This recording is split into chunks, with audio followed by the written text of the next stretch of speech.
वास्तविक सेवा सही नहीं हो पाएगी। पहले आश्री जी को कौन सा पोशाक धारण कराना है, कौन सी पत्रावली करनी है और कैसे केशपाश समा, आज कौन से कुंडल, अच्छा ऐसे कुंडल ऐसे ऐसे, और आज भोग में क्या क्या, ये भोग में ऐसे श्री जी यहाँ विराजमान होंगे, ऐसे होगा, ऐसे छत्र होगा, ऐसे भोग लगेगा। पूरी मानसिक चिंतन होता है। फिर वो सेवा प्रगट में होती है। तो प्रगट सेवा ही मानसिक सेवा में पहुंचा देती है। पूज्य बाबा कह रहे गोपी जनों की तरह प्रेम प्राप्ति के लिए सबसे पहले अपने इष्ट का चयन और इष्ट की अनन्यता, इष्ट की अनन्यता, इष्ट की अनन्यता में आ गया अपने इष्ट का नाम जपना, अपने इष्ट का मंत्र जपना, अपने इष्ट का ही गुणगान करना, अपने इष्ट के विषय में ही सोचना, ये सब आ गया। फिर इष्ट के श्री विग्रह की, मूर्ति की, छवि की, नाम की सेवा विराजमान करना। और जैसे गृहस्थ है तो जितने याम कर सके, जितना कर सके, लेकिन अगर विरक्त है तो 8 पहर की सेवा। हमारे पास और कोई काम नहीं, हमारी जिम्मेवारी है 8 पहर की सेवा। बाह्य पूजा, मानसिक पूजा, दोनों साथ साथ चलती हैं उपासक की। ध्यान दे करके अगर आप सेवा करोगे तो देखोगे आपकी मानसिक सेवा होगी। आज वो वाली नथ पहनानी है, वो ऐसे धारण करानी है, हाँ आज इस रंग की पत्रावली, इस रंग की चोली, इस रंग के ऊपर चुनरी और इस रंग का लहंगा, और ऐसे ये जो हो रहा है ना, ये मानसिक सेवा हो रही है, बहुत बड़ी चीज हो रही है। देखो आप लोग जो चिंतन करते, आज फूल बंगला ऐसे बनाना है, आज ऐसे, बहुत बड़ी सेवा हो रही। आज श्री जी की रसोई, ये मानसिक जो सेवा और बहुत जोर की सेवा, प्रगट सेवा का फल है मानसिक सेवा, और मानसिक सेवा ही सिद्धावस्था को प्रदान करती है।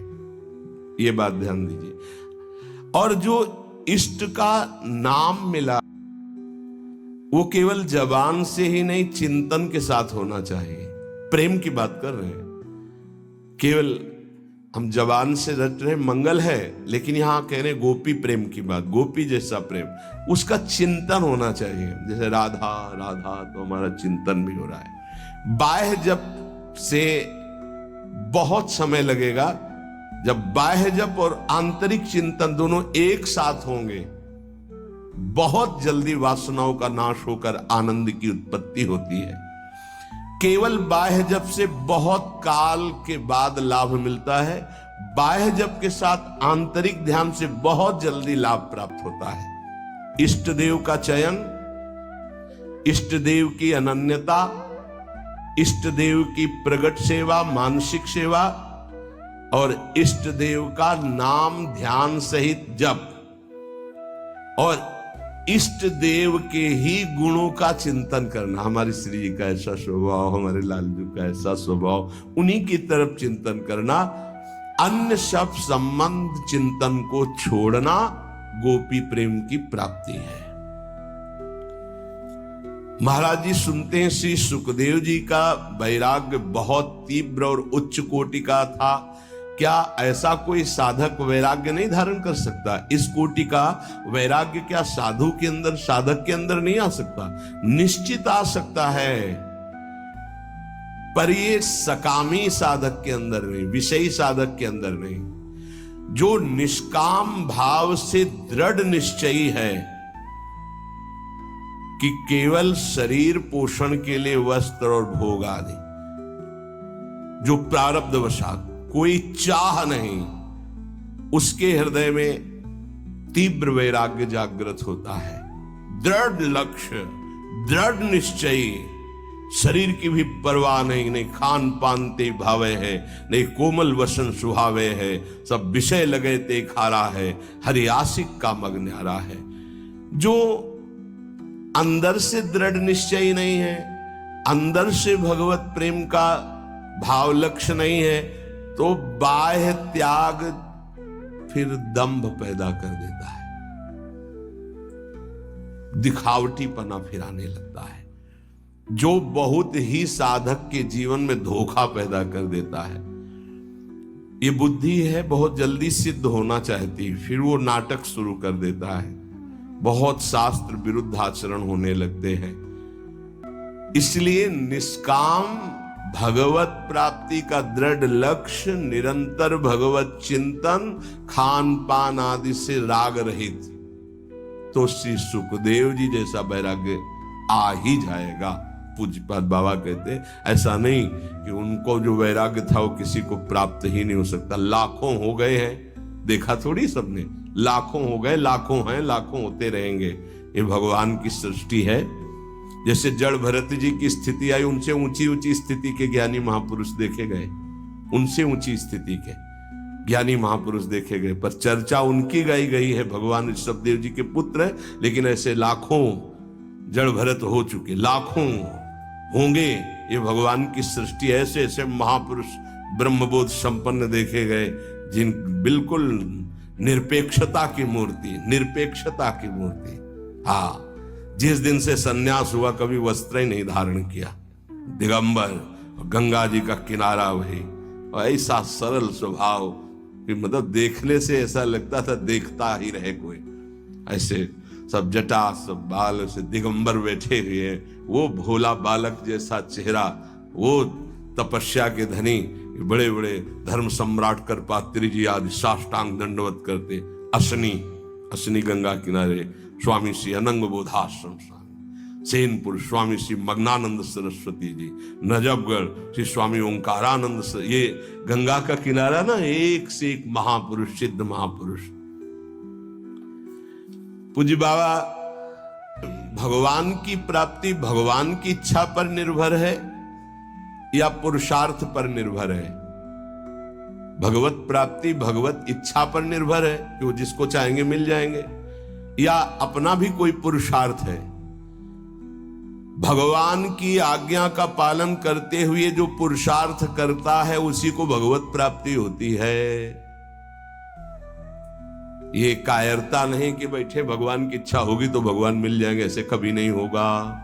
देखो जो वर्णन कर रहे हैं महापुरुष, भगवान की आज्ञा का पालन करते हुए भगवत प्राप्ति के लिए बहुत प्रयासशील, जितनी हम में सामर्थ्य है, निश्चित उसको ही भगवत प्राप्ति होती है। जिसका जितना तीव्र पुरुषार्थ होगा उसका उतना ही भगवत कृपा उसके ऊपर उतरेगी। पुरुषार्थ अत्यंत आवश्यक, रात दिन जो लगे हुए। सिद्धि असिद्धि में सम रहना है भगवान की इच्छा की बात है, ये छोड़ दो भगवान पर। फल की सिद्धि असिद्धि में हमारा प्रयास पूरा रहेगा, उसी को भगवत प्राप्ति होगी। सिद्धि असिद्धि में सम रहो, लाभ मिला कि नहीं मिला, फायदा हुआ कि नहीं, इस पर सम रहो, इस पर ध्यान मत दो।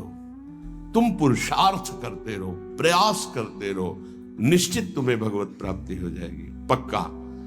देखो ये पूरे जीवन की यात्रा की बात है, 4 दिन में सुधरने वाले नहीं हैं। विश्वास हमारी बात पर करना, ये कोई छोटे मोटे शत्रु नहीं है, नहीं तो तुम्हारी साधना फिर ढीली हो जाएगी कि 2 साल हो गए, अभी तो हम काम विजयी नहीं हुए, क्रोध विजयी नहीं हुए, अभी हम लोभ विजयी नहीं हुए, मोह विजयी। छोड़ो ये सब बातें, तुम भजन का पुरुषार्थ करो, जैसी स्थिति है वैसे शांत रहो, शांति से ये नष्ट हो जाएंगे। निरंतर भगवान के स्मरण में लगे रहो। भक्तों की ये मान्यता फल पर होती है कि भगवान जैसा चाहे, लेकिन पुरुषार्थ पर नहीं। हमें जो समय, जो दिनचर्या, जो भजन, उस पर हम कायर बन करके नहीं बैठेंगे अब जैसा भगवान, नहीं। उसके लिए हमें जो गुरुदेव ने आज्ञा करी, जो दिनचर्या, जो भजन, उस पर तत्पर रहेंगे। आप बहुत जोर देते हैं भजन पर, तो भजन किसे कहते हैं? अर्थात हम किसको माने कि भजन हो रहा है? उत्तर, अंतःकरण में निरंतर अपने इष्ट का गाढ़ चिंतन होना भजन कहा जाता है। अंतःकरण शब्द बोला है, यहां से गाढ़ चिंतन होना, निरंतर भजन कहते हैं जिसे भगवदाकार वृत्ति, उसे भजन कहते हैं। दूसरा भजन का अर्थ है सेव्य को सुख पहुंचाना, सेवा, भज धातु सेवायाम। उपासक दो ये बातें पकड़े रहता है, उसे भजनानंदी कहते हैं। अंतःकरण से अपने इष्ट का गाढ़ चिंतन, वो रूप का हो, नाम का हो, मंत्र का हो, और शरीर से प्रकट सेवा में प्रतिपल लगे रहना, ये दो वृत्ति जिसके अंदर है वो भजनानंदी है। सेवा में चाहे वो गृहस्थी की सेवा हो, व्यापार हो, नौकरी हो, किसानी हो, या विरक्ति की सेवा में जो भी सेवाएं हैं, शरीर से प्रतिपल सेव्य को सुख पहुंचाने के लिए सेवा, और हृदय से प्रतिपल आराध्य देव का स्मरण, इसी का नाम भजन है। और यही भजन परमानंद प्रदान करता है, यही भजन महापुरुष बना देता है, यही सेव्य के समान कर देता है। प्रभु सेव्य है, प्रभु के समान कर, ब्रह्मविद ब्रह्मयु भवति। तो भजन क्यों करना चाहिए? अरे अपना कमाते हैं, खाते हैं, जी रहे हैं, क्यों भजन करें? भजन इसलिए करना चाहिए कि हम अवगुणी हैं जन्म जन्मांतर से, अवगुण छोड़ने के लिए। हमारे अंदर बड़ी नीच वासनाएं हैं, उन वासनाओं का नाश करने के लिए। हम बड़े हीन विचार वाले हैं, उन विचारों का नाश करने के लिए। हमें हर तरफ से दुख ने घेर रखा है, उस दुख का नाश करने के लिए, जन्म मरण से छूटने के लिए ये हमें भजन करना है। हम जिसका भजन करते हैं उसके सारे सद्गुण हमारे अंदर आ जाते हैं। अतः हमें नाशवान वस्तु व्यक्ति का भजन नहीं करना, अविनाशी का भजन करना है। वो है श्री भगवान। भजन करने से सबसे बड़े भगवान है तो सबसे बड़ा बन जाता है। ये दीनहीन विचार, ये दुख, ये दुविधा, ये संशय, दरिद्रता, जन्म मरण, ये सब कूड़ा करकट खत्म हो जाता है। इसलिए भजन करना अत्यंत आवश्यक है। भजन करना अत्यंत आवश्यक है। इससे विशेष लाभ क्या होता है? भजन से विशेष लाभ यह होता है कि जहां से हम बिछुरे थे वहीं हम पहुंच जाते हैं। कहां से बिछुरे हैं? प्रभु से। ममैवांशो, कितना गलत हो गया है। भगवान ऐसा लगता कोई और है, और संसार लगता ये मेरे, और वो के ममैवांशो, वो मेरे पिता है, मेरे स्वामी, मेरे प्रीतम, मेरे सब कुछ, और उनको मैं भूल गया। ये बात जानने के लिए जब हम भजन करते हैं तो